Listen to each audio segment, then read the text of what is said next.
Hello, my name is Carrie, and I will be giving you an inside look into a once-in-a-lifetime trip to Vienna, Prague, Berlin, and Amsterdam. These places are filled with so much beautiful history and culture. You will get the chance to visit all the famous landmarks in each city, as well as experience what it is like to live like a European. So let's begin our journey. You will begin by flying across the beautiful waters of the Atlantic Ocean. You will depart from Little Rock, Arkansas, and land in the city of Vienna. Once you have landed in Vienna, you will meet your tour guide, and he or she will direct you to your hotel where you will check in. Then the fun begins. You will start with a casual city walk of the beautiful town of Vienna, and this will conclude day 2. Vienna hosted the early European rulers, the Habsburgs.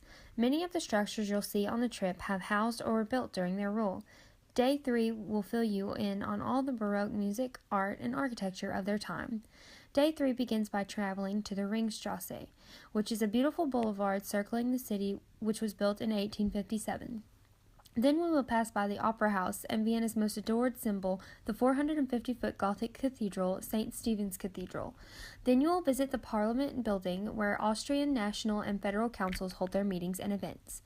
You will then move on to the Hofburg, which is also called the Imperial Palace. Also in the Imperial Palace is the Imperial Treasury. This houses nails and thorns from Jesus' crown during the crucifixion. The Imperial Palace is most known for being one of the Habsburgs' winter retreats.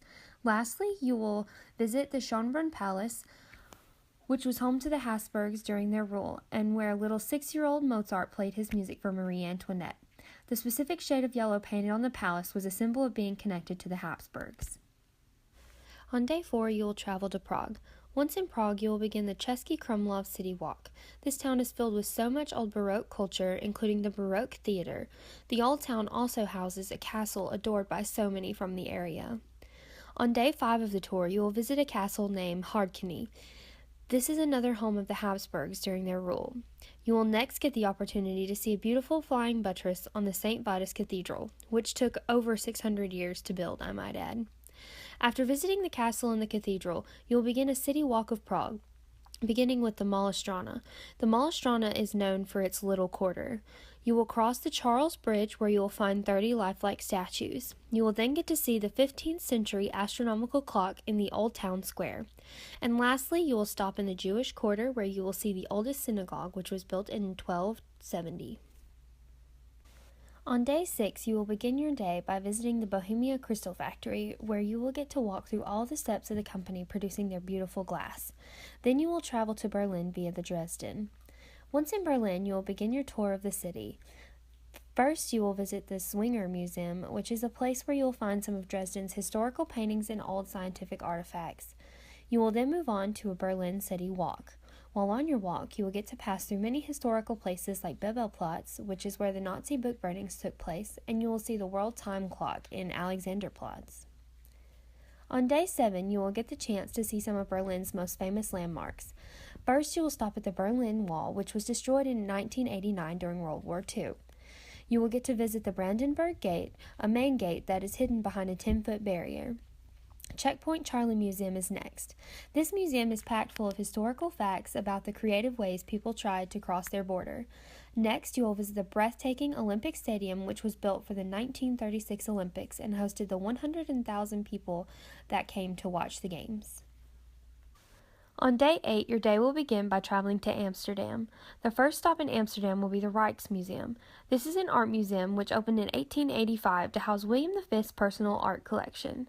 You will conclude your evening with a canal cruise through the beautiful waters that pass through the city.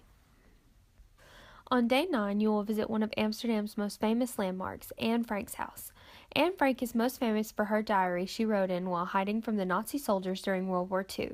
You will then move on to the Volendam and Sanschans excursion. Here you will find old wooden windmills and see a side of the land that doesn't have the hustle and bustle of the big city. This part of your trip may be the most relaxing, as you will be guided through some of the most rural, calm places the area has to offer.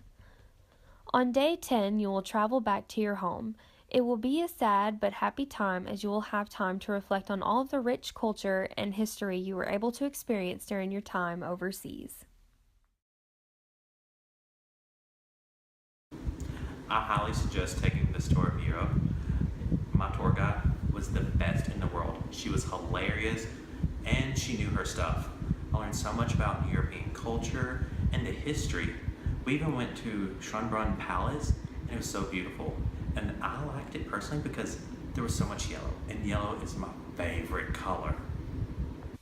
I hope you have enjoyed your time watching this short video of an inside look into what could be the most amazing experience you've ever had.